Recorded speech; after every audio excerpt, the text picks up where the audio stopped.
February 23, 1945, Mount Suribachi, Iwo Jima. In 1/400th of a second, a camera shutter clicked. The photograph that emerged would become the most famous image of World War II, win the Pulitzer Prize, inspire a national memorial, and define American courage for generations. But the story behind that photograph is far more complex, controversial, and tragic than most people know. This is the real story of the Iwo Jima flag raising. Before we discover what really happened on that volcanic mountaintop, tell us where you're watching from. We love connecting with viewers worldwide who understand that the truth behind iconic moments often reveals deeper stories of sacrifice, confusion, and humanity. Iwo Jima. The name means Sulphur Island in Japanese, a tiny pork-chop-shaped piece of volcanic rock in the Pacific Ocean, just 8 square miles of black sand and stone, 750 miles south of Tokyo, halfway between the Mariana Islands and the Japanese homeland. In early 1945, this insignificant speck of land became the site of one of the bloodiest battles in United States Marine Corps history. The island was strategically vital. Japanese fighter planes based on Iwo Jima's airfields intercepted American B-29 bombers headed for Japan, radioing early warnings to the homeland. If the Americans could capture Iwo Jima, they would eliminate this early warning system and gain an emergency landing strip for damaged bombers returning from raids over Japan. But taking Iwo Jima would require paying a price in blood unlike anything the Marines had experienced before. The Japanese commander, General Tadamichi Kuribayashi, was a brilliant strategist who understood he couldn't defeat the American invasion. Instead, he planned to make the Americans pay such a horrific price that their resolve to invade the Japanese mainland would crumble. Kuribayashi transformed Iwo Jima into a fortress of nightmares. For months, his forces dug. They carved 11 miles of underground tunnels connecting hundreds of fortified positions, hidden artillery emplacements, concrete pillboxes, bunkers built to survive naval bombardment, machine gun nests camouflaged into the volcanic rock. The network was so extensive that if one position was destroyed, Japanese soldiers could retreat through tunnels and reoccupy it from another entrance. Mount Suribachi, a 550-foot extinct volcano at Iwo Jima's southern tip, became the centerpiece of this defensive network. From its summit, Japanese observers could direct fire across the entire invasion beach. Kuribayashi packed it with artillery, mortars, and machine guns, all hidden in caves and reinforced positions. The mountain was a fortress, and everyone knew the Marines would have to take it. February 19, 1945. 9 a.m. The first wave of Marines hit the beaches of Iwo Jima. The volcanic sand was unlike anything they'd encountered before. Black, soft, and steep, it collapsed under their feet.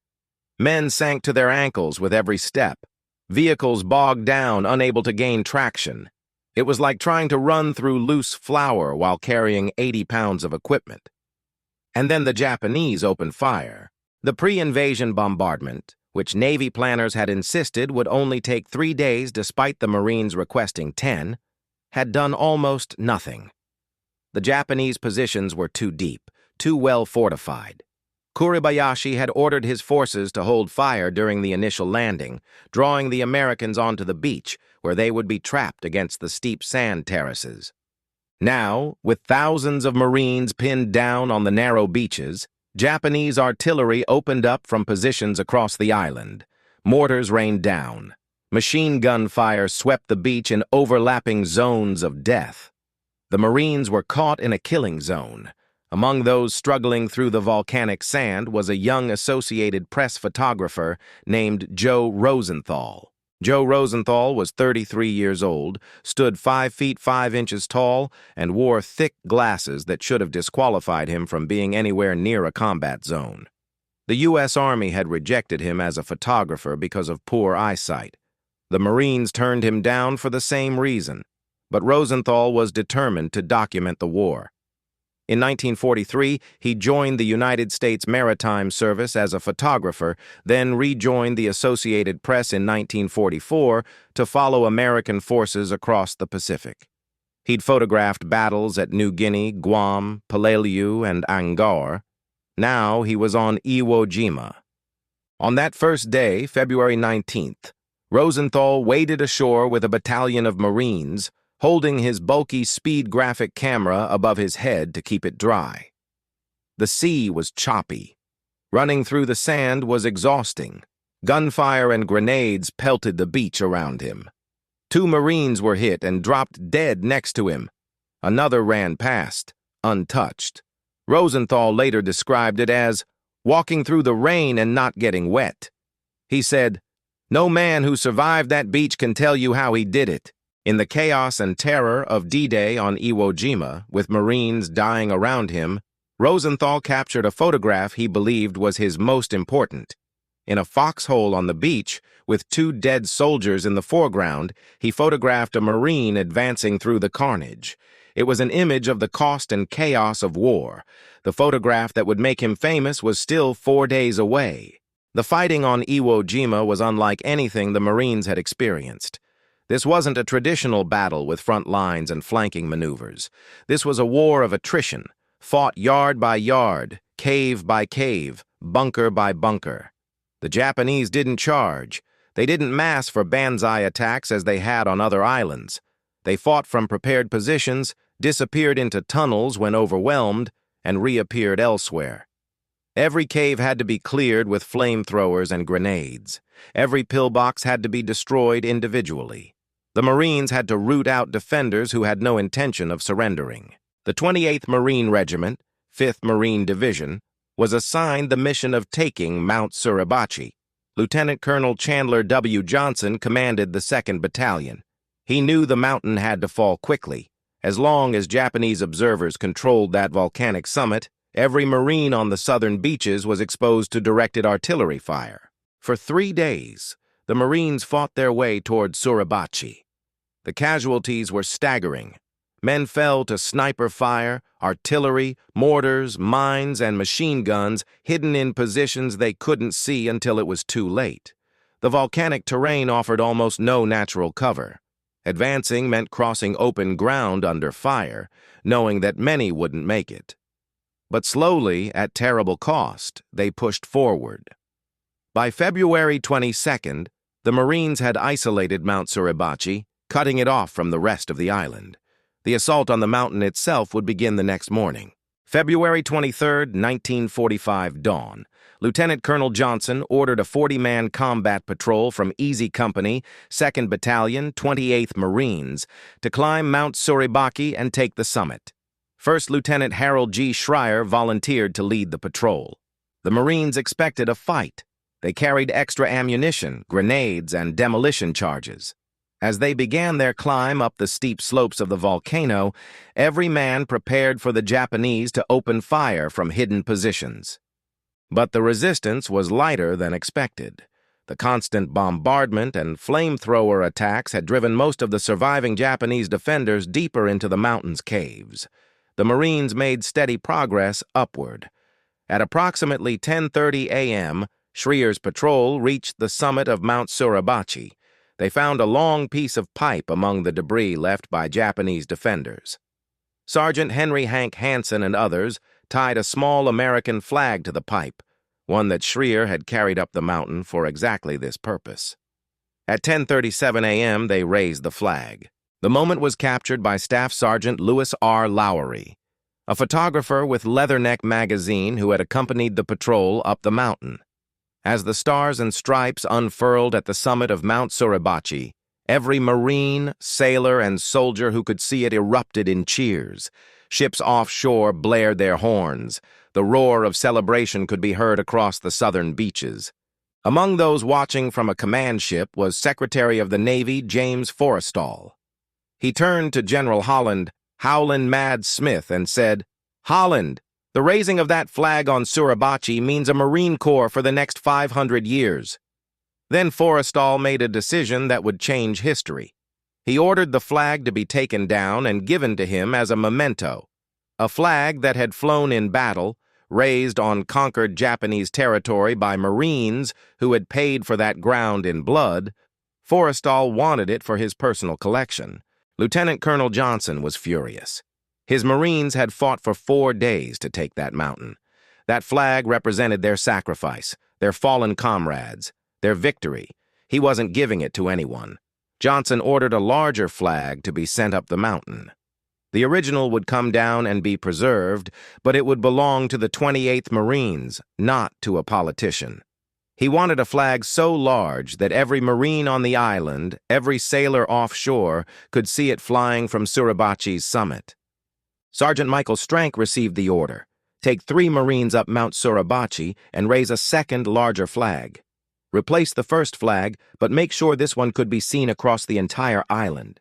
Strank was 25 years old, born in Czechoslovakia, raised in Pennsylvania. A squad leader in Easy Company's 2nd Platoon, he was known for being smart, cautious, and protective of his men. "Follow me," he would tell them before every attack, "and I'll bring you home." Strank selected 3 Marines from his squad: Corporal Harlan Block, 21, from Texas, a former high school football star, tough and dependable; Private First Class Franklin Sousley, 19, from Kentucky. The youngest of the group, always smiling despite the horror around him. Private First Class Ira Hayes, 22, a Pima Native American from Arizona. Quiet, serious, and excellent Marine who kept to himself. The second flag had come from LST 779, the USS Duval County, a landing ship docked offshore. It measured 96 by 56 inches, almost twice the size of the first flag. The flag was obtained by Corporal René Gagnon, a 21-year-old runner who had been sent down the mountain to get it. According to records, Quartermaster Robert Resnick of the Coast Guard, serving aboard the ship, grabbed the flag from a bunting box and received permission from his commanding officer, Lieutenant Felix Melenda, to donate it. Resnick kept quiet about his role until 2001. As Strank's squad climbed Suribachi with the second flag, 3 photographers were also making their way up the mountain. Joe Rosenthal had heard over the radio that morning that a flag was being raised on Suribachi. He immediately headed for the mountain, accompanied by Marine photographers Sergeant Bill Janoust, who carried a motion picture camera, and Private First Class Bob Campbell, who carried a still camera. On the way up, they met Louis Lowry coming down. Lowry told them they'd missed the flag raising, but that the view from the top was spectacular. Rosenthal, Janoust, and Campbell decided to continue climbing anyway. When they reached the summit around noon, they saw the first flag still flying and a group of Marines preparing to raise the second flag. Rosenthal didn't know there had been a first flag raising. He thought this was the initial raising, the historic moment. The Marines began preparing the second flagpole. It was a heavy piece of steel pipe, awkward and unwieldy. They positioned it in the rocky ground near the summit's edge. The plan was simple. As the second flag went up, the first flag would come down simultaneously. Joe Rosenthal scrambled to find a good position. The ground was uneven, covered with debris and volcanic rock. He stacked stones and sandbags to create a small platform so he could see over the heads of the Marines and get a clear shot. His speed graphic camera was a large format press camera, primitive by modern standards, but capable of extraordinary image quality. The 4-hour 5-inch negative it produced was equivalent to 1,140 megapixels, more than 100 times sharper than a modern smartphone. But it could only take one photograph at a time. There was no motor drive, no rapid-fire shooting. One shot, then he'd have to reload. Rosenthal composed the shot in his mind. He set the exposure. Then he waited. The Marines lifted the heavy flagpole. Rosenthal had his camera pointed toward where he thought the flag would be raised. But at the last moment, as the Marines began pushing the pole upward, other Marines walked in front of him, blocking his view. In a split-second decision, without time to properly frame the shot or even confirm what he was photographing, Rosenthal swung his camera toward the flag and pressed the shutter. Click. 1/400th of a second. February 23, 1945, approximately 12:30 p.m. The photograph captured 6 men, 5 Marines, and 1 Navy corpsman, straining to push the flagpole upward. Their bodies formed a perfect diagonal composition, pointing toward the flag as it began to unfurl in the wind. The volcanic summit of Mount Suribachi stretched behind them. The image radiated movement, effort, unity, determination, victory. Rosenthal later described the moment as largely accidental. He said, "That is how the picture was taken. And when you take a picture like that, you don't come away saying you got a great shot. You don't know." He didn't know. None of them knew. The photograph that would define World War II, that would become the model for the Marine Corps War Memorial, that would appear on 3.5 million posters and a U.S. postage stamp that would be reproduced more than any other image in history, was taken in haste by a photographer who wasn't even sure he'd captured anything special. After taking the photograph, Rosenthal took additional shots, including a group photo of Marines and corpsmen celebrating with the flag raised behind them. He called this the gung-ho shot. Then he sent his film to Guam for processing and continued documenting the battle. Standing next to Rosenthal when he took the famous photograph was Sergeant Bill Gnaust, who filmed the flag raising with his motion picture camera. The film Gnaust captured that day would prove the photograph was genuine, not staged, truly capturing a spontaneous moment of history. Bill Gnaust would never see his film become famous. On March 4th, just 9 days after filming the flag raising, Gnaust was killed in action on Iwo Jima. A Japanese soldier shot him in a cave his squad was trying to clear. The cave collapsed in an explosion during the battle. Gnaust's body was never recovered. He remains buried somewhere in the volcanic rock of Iwo Jima. The 6 men raising the second flag that day were photographed in one of the most iconic images in history. But for decades, their identities would be subject to confusion, controversy, and correction. The truth about who was really in Joe Rosenthal's photograph wouldn't be fully established until 75 years after the shutter clicked. As the flag was raised, these were the 6 men whose hands touched that pole. Sergeant Michael Strank, 25, squad leader from Pennsylvania. He was the one who organized the second flag raising, the Marine who'd told his men, "Follow me and I'll bring you home." On March 1st, 6 days after the flag raising, Strank was killed by friendly fire from an American mortar round. He never got to bring his men home. Corporal Harlan Block, 21, from Texas, the former high school football star who'd followed Strank to Suribachi. On March 1st, the same day Strank was killed, Block was killed by a mortar round on the northern part of the island. For decades, Block would be misidentified in the photograph as Sergeant Henry Hank Hansen, another Marine who'd been killed. Block's mother knew it was her son in the photo. "I know my boy," she insisted, but the official identification said Hansen, and the Marine Corps wouldn't correct the mistake until January 1947. Private First Class Franklin Sousley, 19, from Kentucky, the youngest of the flag raisers, always smiling.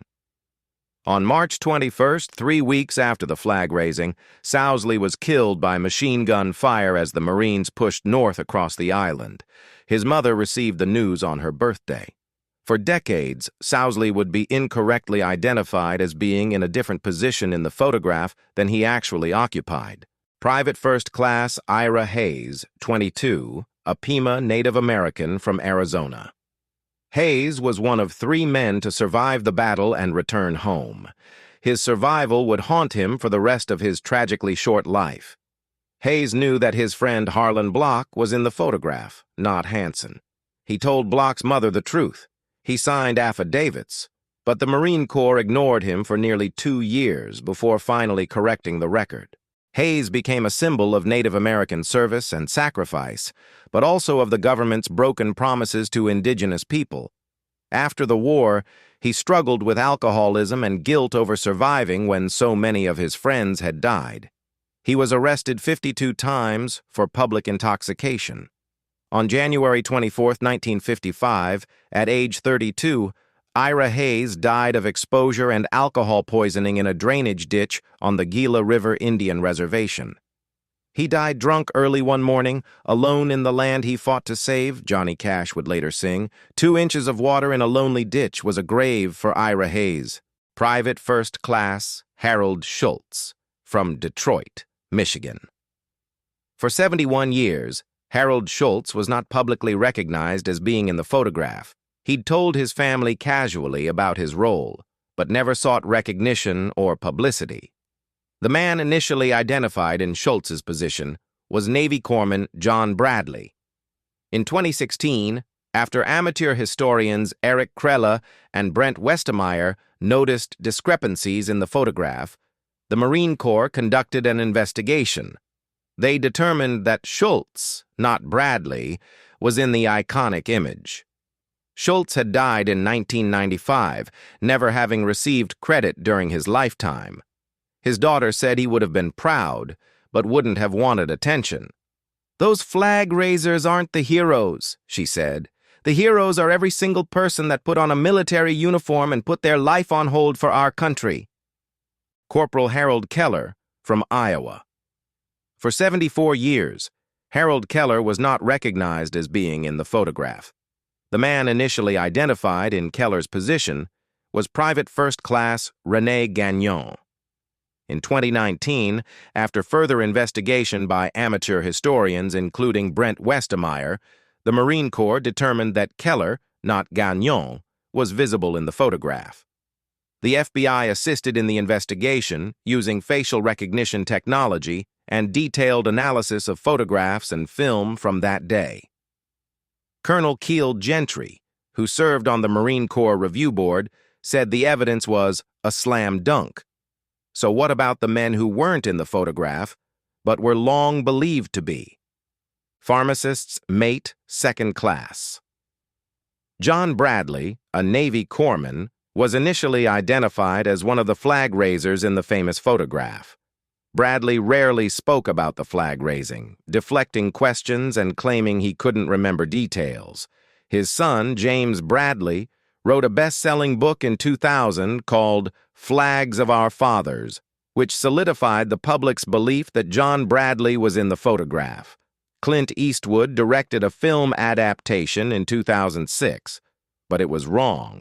The 2016 investigation determined that Bradley had participated in the first flag raising that morning, not the second flag raising captured by Rosenthal. Bradley died in 1994 before the truth came out.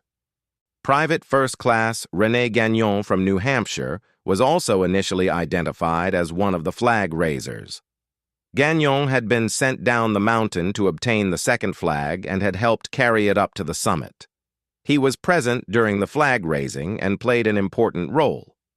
But when the Marines pushed the pole into the ground, Gagnon was not one of the 6 men with hands on the pole. The 2019 investigation corrected this misidentification. Gagnon died in 1979, having spent his life believing he was in the most famous photograph of World War II. Sergeant Henry Hank Hansen was initially misidentified as being in the photograph instead of Harlan Block. Hansen had participated in the first flag raising that morning and was killed on March 1st, the same day as Block and Strank. The mistake was corrected in 1947, largely because Ira Hayes refused to let Block's sacrifice go unrecognized. The confusion about identities began immediately after the photograph was published. Joe Rosenthal hadn't recorded the names of the men in the photo. When President Franklin Roosevelt ordered that the flag raisers be identified and brought home to promote war bonds, the Marine Corps had to rely on eyewitness accounts and memories from a chaotic battle. René Gagnon was the first to arrive at Marine Corps headquarters in Washington, D.C. on April 7, 1945. Using an enlargement of the photograph that didn't clearly show faces, he identified the men. Initially, he refused to name Ira Hayes, who'd threatened physical harm if Gagnon identified him. Hayes didn't want to leave his unit while they were still fighting on Iwo Jima. But when the Marine Corps told Gagnon that refusing to name the last flag raiser was a serious crime, he identified Hayes. President Roosevelt died on April 12th. On April 19th, John Bradley and Ira Hayes arrived in Washington and were questioned separately. On April 20th, the three survivors, identified then as Gagnon, Bradley, and Hayes, met President Harry S. Truman at the White House. The identifications were wrong, but they would stand for decades, with tragic consequences for the actual flag raisers whose sacrifice went unrecognized and for the men who received credit for something they didn't do. While the battle for Iwo Jima continued in brutal cave-by-cave fighting, Joe Rosenthal's photograph was making its way around the world. Following standard procedures, Rosenthal sent his film from Iwo Jima to Guam via military plane for processing. From there, the photographs were transmitted to the Associated Press Bureau in San Francisco over U.S. Navy radio circuits, then forwarded to New York for worldwide distribution. Photo editors immediately recognized they had something special. The composition was perfect, almost Renaissance in its geometry. The flag, caught by the wind, streamed backward, slightly blurred by motion. The men's bodies formed a powerful diagonal line, conveying struggle, cooperation, and determination. It was dynamic, emotional, and unmistakably authentic. The photograph was rushed onto the AP's wire photo service in time to make the crucial Sunday editions on February 25, 1945, just 2 days after it was taken. The New York Times gave it dominant front-page placement under the headline, "Old Glory Goes Up Over Iwo." More than 200 newspapers across America featured it prominently that Sunday morning. The public's reaction was immediate and overwhelming. Americans were exhausted by war. The fighting seemed endless, the casualties mounting. News from Iwo Jima in those first days had been grim. Thousands of casualties, brutal fighting, Marines dying on black volcanic beaches. The war in Europe was nearing its end, but the Pacific campaign stretched ahead with no clear finish line. Then this photograph appeared. 6 men working together, raising the American flag on Japanese territory. It looked like victory. It looked like hope. It looked like the war might actually end. The photograph became an instant symbol. Within days, it was everywhere. Newspapers, magazines, posters. It appeared on the cover of countless publications. The American public, desperate for good news, embraced it as the defining image of the Pacific War. On Guam, Joe Rosenthal started hearing buzz that one of his photographs was making waves back home. But he thought it might be the gung-ho group shot he'd taken after the flag raising. He had no idea which photograph people were talking about. It wasn't until he saw the newspaper 5 days later that Rosenthal understood what he'd captured. By then, millions of Americans had seen his photograph before he did.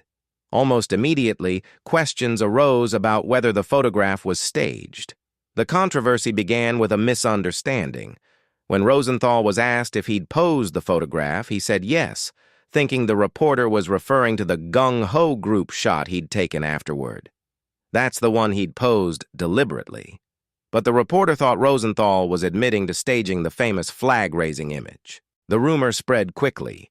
Some of Rosenthal's rival photographers whispered that he was a fraud, that the iconic photograph was nothing more than a hoax. It was an ugly accusation during wartime, suggesting that Rosenthal had fabricated the most celebrated image of American valor. Fortunately, Sergeant Bill Gnaust's motion picture film proved the photograph was genuine. Gnaust had stood next to Rosenthal and filmed the entire flag raising from nearly the same angle. The film showed the flag going up exactly as captured in Rosenthal's still photograph. It wasn't staged. It wasn't posed. It was a genuine, spontaneous moment of history. The staging controversy hurt Rosenthal, who maintained for the rest of his life that the moment was completely authentic. "I took the picture," he would say. "The Marines took Iwo Jima." But there was a deeper truth that the controversy obscured. The photograph wasn't of the first flag raising, the one that military planners had anticipated, the one that had been ordered as a symbol of American victory. This was the second flag raising, done primarily because a Navy official wanted to keep the first flag as a souvenir. Did that make it staged? No. The Marines were genuinely raising a flag. They were doing it for legitimate military reasons, to have a larger flag that could be seen across the island. But it wasn't the spontaneous moment of capturing an enemy stronghold that many Americans believed they were seeing. The photograph was real, but the story around it was more complicated than the clean narrative of American victory that the image seemed to represent. Here's what most Americans didn't know when they saw Joe Rosenthal's photograph on February 25, 1945. The battle for Iwo Jima was far from over. The flag raising on Mount Suribachi came on the fourth day of a battle that would last 36 days. While the photograph suggested victory was at hand, the reality was that the bloodiest fighting still lay ahead. After securing Mount Suribachi, the Marines had to push north across the rest of the island. The terrain was a nightmare of rocky ridges, hidden caves, and fortified positions. The Japanese defended with fanatical determination, fighting from prepared positions and withdrawing through tunnels to reappear elsewhere. The fighting had names that captured its horror. The Meat Grinder, a series of fortified positions where nearly 850 Marines died in brutal close-quarters combat. Bloody Gorge, where the last organized Japanese resistance made their final stand. Death Valley, a ravine filled with hidden machine gun nests and artillery positions. The Marines had to take it all, yard by bloody yard. By the time Iwo Jima was declared secure on March 26, 1945, the statistics were staggering. Of the approximately 70,000 Marines and sailors who participated in the assault, 6,821 were killed and 19,217 were wounded. More than 26,000 total casualties. It was one of the bloodiest battles in Marine Corps history. The Japanese losses were even more catastrophic. Of the approximately 21,000 Japanese defenders, only 216 were taken prisoner. The rest were killed in action. The Japanese policy of fighting to the last man, refusing surrender under any circumstances, made Iwo Jima a campaign of annihilation. 3 of the 6 men in Rosenthal's photograph were killed in the fighting that continued after the flag raising. Michael Strank, Harlan Block, and Franklin Sousley never left Iwo Jima alive. They raised the flag on February 23rd and died within a month. The American public, seeing the flag-raising photograph, believed victory was imminent. They didn't realize that the battle would grind on for another month. They didn't understand that the flag flying on Mount Suribachi represented only the beginning, not the end. The disappointment was profound. As the casualty reports continued to arrive, as the fighting dragged on week after week, Americans began to question whether Iwo Jima was worth the cost. By May 1945, the Treasury Department was releasing propaganda films to tamp down expectations of an imminent end to the war. Historians continued to debate whether capturing Iwo Jima was strategically necessary. The official justification was that the island would serve as an emergency landing strip for damaged B-29 bombers. By war's end, 2,251 B-29s had landed on Iwo Jima, potentially saving the lives of approximately 25,000 crewmen. But post-war analysis revealed that most of these landings weren't emergencies. They were routine refueling stops. Of the nearly 2,000 B-29s that landed from May to July 1945, more than 80% were for routine purposes, not because of combat damage. During June 1945, which saw the largest number of landings, none of the more than 800 B-29s landed due to combat damage. The Imperial Japanese Navy had been so crippled by earlier battles that Japan could no longer effectively defend its island holdings. Some military analysts argued that Iwo Jima could have been bypassed, that the same strategic objectives could have been achieved elsewhere at lower cost. As early as April 1945, retired Chief of Naval Operations William V. Pratt stated in Newsweek magazine that capturing a small, God-forsaken island, useless to the Army as a staging base and useless to the Navy as a fleet base, at such cost, made him wonder if the same sort of airbase could not have been reached by acquiring other strategic localities at lower cost. The Marines, who conducted the landings and suffered the vast majority of casualties, hadn't been consulted in the planning of the operation. Whether the 26,000 American casualties and 21,000 Japanese deaths were justified remains one of World War II's most controversial questions. But the photograph ensured one thing: whatever the strategic debates, whatever the cost-benefit analysis, Iwo Jima would be remembered. The flag raising on Mount Suribachi would define the Pacific War in the American imagination. President Franklin Roosevelt recognized the power of Joe Rosenthal's photograph immediately. He ordered that the surviving flag raisers be identified and brought home to promote the Seventh War Loan Drive. The timing was critical. The government needed to raise billions of dollars to fund the final push against Japan. The war bond drives relied on public enthusiasm and patriotic fervor. An iconic photograph and genuine heroes could generate unprecedented donations. On April 7, 1945, René Gagnon became the first identified flag raiser to arrive in Washington, D.C. He was questioned extensively about the identities of the men in the photograph. President Roosevelt died 5 days later on April 12th. Vice President Harry S. Truman was sworn in as president the same day. John Bradley, recovering from wounds suffered on Iwo Jima, arrived on April 19th. Ira Hayes arrived the same day from Hawaii. On April 20th, the three survivors met President Truman at the White House. Then the tour began. For 3 months, Gagnon, Hayes, and Bradley traveled to 33 cities across America, appearing at rallies, giving speeches, selling war bonds. Everywhere they went, enormous crowds gathered to see the heroes of Iwo Jima. The photograph appeared on 3.5 million posters for the Seventh War Loan Drive. An illustration based on Rosenthal's image became the campaign's centerpiece. "Now all together," the posters read, showing the 6 men raising the flag. The image suggested unity, cooperation, shared sacrifice. Americans responded overwhelmingly. The bond tour raised $26.3 billion, far exceeding its goal. It was the most successful war bond drive in American history. The photograph's power to inspire donations proved its value beyond any military or strategic considerations. But the tour was torture for the 3 young men forced to participate. Hayes especially struggled with being called a hero when so many of his friends had died. He felt guilty for surviving, uncomfortable with the attention, angry at being paraded around while his unit was still fighting on Iwo Jima. During the tour, Hayes drank heavily. He gave speeches when ordered, but made little effort to hide his discomfort with the celebrity status. When people called him a hero, he would respond, "I'm no hero. The heroes are the guys who didn't come back."